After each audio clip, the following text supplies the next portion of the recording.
Yo, what's good? We're reacting to Ennis Mrs. Clayton full fight, man.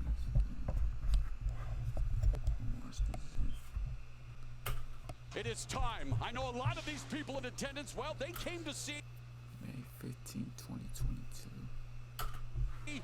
this fight, and with all due respect to my fellow Canadian Castillo Clayton, who is facing, without a doubt, his toughest test. They came to see the man who is on everyone's radar. He is quickly becoming a boogeyman in the 147-pound division.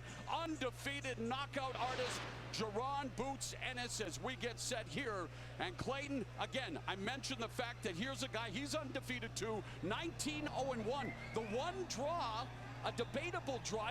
Many of us thought he beat Sergey Lipinets, and in fact comes off a victory in his last fight. But while he went to a draw with Lipinets, Jaron Boots Ennis became the first person to stop Lipinets. But Clayton, he knows that they're not lining up to face Jaron Boots Ennis, so he said, hey, when this fight was afforded me, I said I have to take it. Even though it's not a fight that a lot of people would have taken, this is the fight that I need to prove myself. And Jaron Boots Ennis, just 24 years of age, 28-0 with one no decision, 26 KOs. And hey, he has 18 knockouts in his last 19 fights, with the only blemish being the no decision in the first round against Chris Van Heerden in December 2020. And as we saw in the Ennis feature, Boots and Jax have established a very special relationship. And today, here in Carson, California, Be The Match is asking fans to stop by their on-site booth, spend a few minutes, and register to become a bone marrow donor. The process is simple and can help save a life. We encourage everyone watching to visit the Be A Match site and become a part of the solution and possible cure to these deadly diseases. Jaron Boots Ennis dedicating this fight tonight to his little buddy Jax. Let's look at the numbers for these two fighters. Now, at age 34, Castillo Clayton is not a shop-worn fighter, but he got a late start as a professional, and he knows he has to win tonight. Now, the height and reach advantage for Ennis complicates him winning, but especially because Clayton wants to box at range. We'll see if he can do it. Rules for this fight, no 3 knockdown rules, same as the first fight. Here in California, the referee or doctor can stop the fight. The fighter cannot be saved by the bell in any round. Here's Jimmy Lennon Jr. Well, fans, from Dignity Health Sports Park in Carson, California, Premier Boxing Champions presents our next attraction in the ring. Brought to you by Lions Only Promotions, TGB Promotions, DND Promotions, and Showtime. This bout is sanctioned by the IBF, the President Daryl Peoples, Supervisor Levi Martinez. Our 3 judges scoring from ringside: from California, Max DeLuca; from Mexico, Alejandro Rochin; and from California, Fernando Villarreal. Introducing a referee in charge, he'll be giving instructions after the introductions, Ray Corona. All right, fans, here we go with the co-main event of the evening. 12 rounds of boxing in a battle of undefeated world contenders for an IBF welterweight world title eliminator. Introducing to you first on my right, fighting out of the red corner, wearing white trunks with blue and gold trim, and hailing from Dartmouth, Nova Scotia in Canada. He weighed in at 146 1/2 pounds. He is undefeated in his campaign in the ring with a record of 19 wins, no losses, and 1 draw, with 12 wins coming by way of knockout. Ladies and gentlemen, here's the undefeated southpaw, the 2012 Olympian and the current IBF welterweight world contender known as War Machine, introducing Castillo Clayton. And his opponent across the ring, fighting out of the blue corner, wearing silver trunks with white and pink trim, fighting out of the fight town of Philadelphia, Pennsylvania. He weighed in at 146 1/4 pounds. He also is undefeated in his campaign with a record of 28 wins, no losses, 1 no decision, with 26 big wins coming by way of knockout. Ranked one of the top 4 welterweights in the world by all boxing sanctioning bodies. Ladies and gentlemen, here is the undefeated, hard-hitting young star of boxing, introducing Jerron Boots Ennis. Once again, a referee in charge. Now to give instructions, Ray Corona. Showtime. Anything below this is low. Anything below this is low. This is my command. You want to touch gloves, do it now. God bless. Ray Corona is your referee. 22 years of pro experience. His 644th professional fight. Boots Ennis, first appearance in California, already feeling the California love from the crowd. He has 11 first-round KOs, including his most recent fight versus Thomas Delorme. You ready? Bell and round 1, Clayton. Born in Nova Scotia, best known as the birthplace of Bantam featherweight champ George Dixon in the 1890s, the first black world champion in boxing. And Clayton again has yet to taste defeat as well. A battle of unbeatens, and on paper supposed to provide Ennis with his sternest test. I think we said the same thing about Delorme in the last fight. Yeah, it was shocking that he was able to knock out Thomas Delorme in round 1. Delorme had fought Amanda Stanionis, Yordana Sugas, among others. I like Ennis' style. Both men starting out with a jab. Clayton lands 7 jabs around. It's imperative for him that he win the battle of the jabs. Ennis starting out as a righty, but you will see him as a lefty before long. It could be, and it's going to be a jab battle like you mentioned now. But one thing that you mentioned early on, which is the reach of Ennis, that's going to make it so difficult for Clayton to land that jab from that reach. That was the first power punch thrown in the round. Happened at the 1-minute mark as Ennis landed the right hand, but so far sticking with the stick, the jab, and Ennis has scored 20 knockdowns in his past 10 fights. He says it takes him about 30 seconds to figure out what his opponent is going to give him, and then he goes to work. He says he's going to get the knockout. He's going to steal the show. He's ready to take over the division. Canadians known as nice people. Clayton may have something to say about that. Yeah, I think he would like to put a dent in that. And Ennis looking to put a dent to Clayton with the right hand. Dang, he took charge. I'm sorry. You can see that Ennis already took charge with the jab, pushing Clayton back with the jab, setting the punches at 1-2. Again, Clayton, of course, he's a smart fighter. He's waiting for his moment, to come in, because he is a great jabber as well. 2012 Canadian Olympian, one of the best amateurs of his generation. And Al, we liked a lot of what we saw to Castillo Clayton in that draw against Sergey Lipinets. In fact, second straight fight here in this venue, coming off a victory, but against a guy like Jerron Boots Ennis, where really it is hard to find any faults with Ennis thus far. Yeah, in his career. Clayton took that fight against Lipinets on very short notice, and that's what made his performance even better. And Ennis beginning to stop Clayton, put him in his place with a jab, followed by the left hand now from the lefty stance. Ennis has already switched to lefty, which is, he says he's more powerful as a lefty, but a slicker boxer as a righty. And I wouldn't disagree with it. Yeah. This guy hits with both hands. I mean, you Fucking can him up easily with call that this guy jab. the switch hitter. Ennis He switches really well. Fucking him up with the jab. In this, the first round, and it's a jab fest, and there's Clayton going upstairs with a right hand, but it's all the jab of Jerron. Put your favorite fighter in the fucking comments. I want to see your favorite boxing, UFC. Put it. To begin these proceedings. Put the fucking comments in. What the fuck? I kind of got on Ennis all late though, like. Let's start with Boots Ennis with the keys. Now he's a dazzling combination puncher, so you want to look for that this evening. 1/3 of his landed punches are to the body, so he wants to do that especially early to stop Clayton's movement. His uppercut with either hand is a fight-changing punch, so be on the lookout for that. as for Clayton. Now, if you languish on the ropes against Ennis, he gobbles you up like a Pac-Man game, so you don't want to do that. And Clayton needs to double with the jab. Show it with conviction and try and double that punch up. Ennis can be hit with an overhand right. Lipinets did it, and others have done it. Clayton needs to land that punch and hurt Ennis with it. The bell and round number 2 scheduled for 12, and you know, you'll talk about the ways to describe the rise of Jaron Boots Ennis here at 24, a real gym rat, a nerd when it comes to boxing, a man who eats, breathes, and lives the sweet science, and there's a reason he has been as successful as he is thus far, and when it comes to his career, it's not so much who he's beaten, but how he's done it.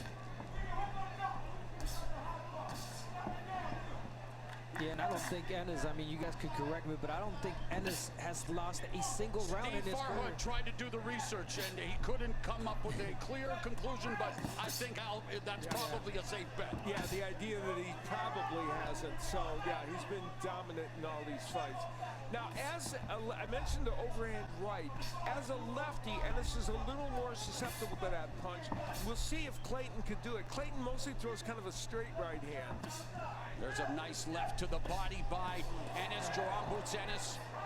Good technique, very calm, and now Clayton doing what he has to do, trying to break Ennis's rhythm, get him off his game, maybe rough things up a bit. Yeah, exactly. You have to do that against such a technical fighter like Ennis. Great jab, distance. Clayton just can't get in. He can't get the jab off because Ennis' jab is just way faster. That jab is like a metronome. I mean, it's just bam, bam, the timing perfect, and now there's a straight left, but Clayton takes the shot and stays in front of him. And there's the stick. He corrects himself right away. He puts himself back in his position where he wants to be. Well, has that guy even throw a punch? Left to the body by Jaron Boots Ennis on the ropes now, trying to bait Clayton in for that counter, looking for that right hook. Can Clayton even throw one back? Find out next round. Clayton has not been able to really get his punches off very well. That's Yeah, because get him off at all. and the jab has been so dominant. Left hook. And now Ennis back to the righty. He switches instinctively. He said, "There's no plan. I do it when it feels right." And when it comes to the jab, it either sets the rhythm or it breaks the rhythm. Uppercut. I'm stoned as fuck right now. Clayton getting fucked up. And that's great because most of the fighters, a great percentage, do switch because they feel that they need to change the plan. And Right hand down goes Clayton for the second time in his career. Damn, he look like he not gonna get up. 6, 7, 8, 9, 10. Hey, walk over there. Want to continue? Hands up. Make it 29-0 with 1-0 decision, 27 knockouts. The Ennis Express is a runaway train. and still hasn't lost a round till this day. Jaron Boots Ennis really is the deal. This guy has, I mean, each and every single fight is so impressive. You see, you notice, and he teaches you something different in every single fight. The way he detonated that combination now, so clean. Yeah, what's making all this even more impressive is he's knocking out fighters that are not supposed to get knocked out so quick, and people that haven't been knocked out before, like Clayton. So his power is dramatic. Yeah, a great point out, because Clayton is not a bad fighter. No, not at all. Cassio Clayton is not a bad fighter, but Jaron Boots Ennis But he makes was these not fighters throwing look no punches in that. extraordinary. Yeah. And you know, Just was Boots letting Ennis him is doing what he's throw supposed to punches. do. The question is, with Plus, everyone if you else don't watching him, I mean, you talk about throw high it, risk. I mean, here's a guy who has earned a right, but if you're Abner, if you were a champion in this division, you want to face Jaron Boots I Ennis? feel like I mean, being it really outside boxing match probably be better than it's inside. a high risk, really high risk. well, he's hoping Like at the some old point, time. and of course he is now #1. Winning this makes him #1 in the For the NBL. replay. So he's hoping that will put him in a position. Of course, we're all hoping for Earl Spence Jr. and Terrence Crawford, Yes. but they're obviously, I mean, we want to let him enjoy this. Yeah, this is an impressive moment. Castile Clayton, who's a great guy. He is. Looking, at a solid fighter, looking and saying, hey, Aren't all guess Canadians what? good guys? Well, yeah, but again, guys, let's not, and Al, you mentioned it. Castile Clayton comes in, he was down once in his career, never lost, obviously, then never stopped, and just got stopped in dramatic fashion by a guy who was making it look way too easy. I don't want to go too far backwards, but in the last fight against Thomas Delorme, as we look at Clayton, who's disappointed, but there's Boots Ennis. When this man, Boots Ennis, against Delorme, was hit with 2 monstrous right hands by Delorme. Delorme's not the biggest puncher in the world, but he landed 2 huge right hands.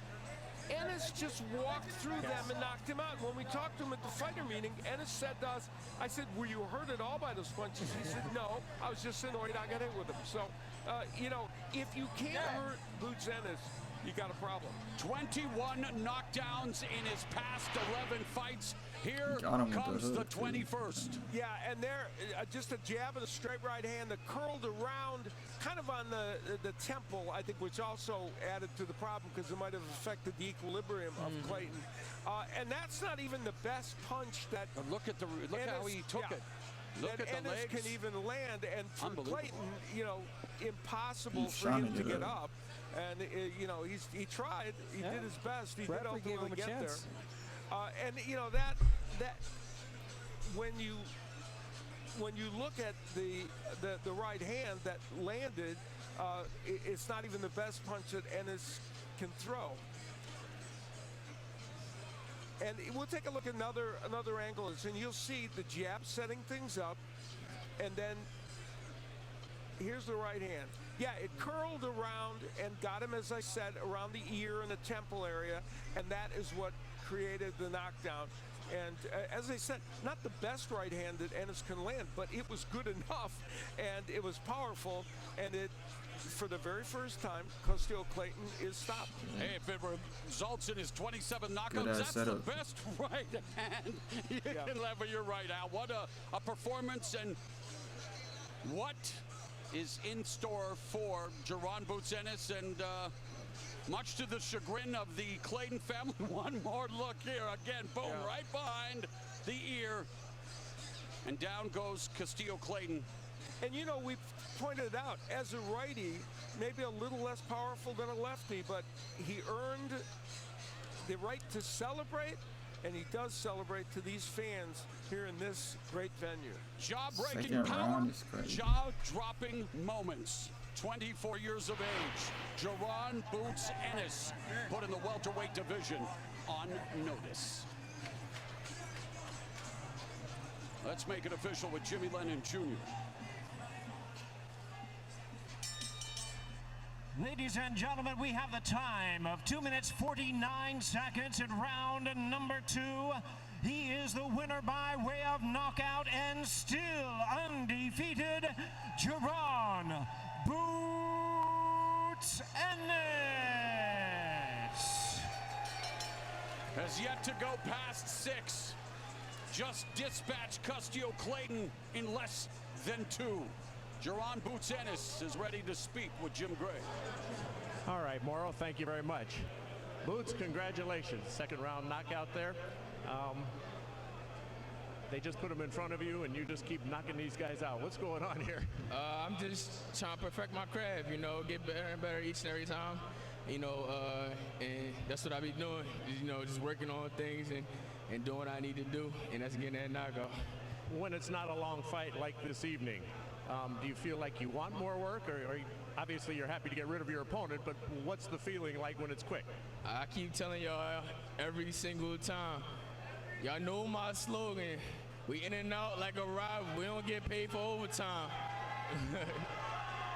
Let's take a look here in the second round as you catch him with this right, as you take a look at the monitor. Boots, tell us what's going on from your perspective. He had a high guard, so I was trying to come around with the right hook, and he leaned down, and I just stood over him. You just caught him right there, top of the head of the ear. You think he was going to get up? Yeah, I thought he was going to get up. He was durable, tough guy. Nobody never stopped him, and I thought he was gonna get up, but I seen he got up and he fell over there and he went over there, so I was like, it's over. Our guys, our researchers, the other announcers, everybody's trying to figure out, have you ever lost a round? Everybody's saying you probably have not. I'm not sure. You gotta check box record. I don't think I have though. But we'll check box record and I'll let y'all know. So Boots, what happens now? Obviously, everybody's hoping to see Errol Spence. He's here tonight, fight Bud Crawford. You're probably going to move up into a mandatory position should they get that fight on. What would you like to do now in the interim as next?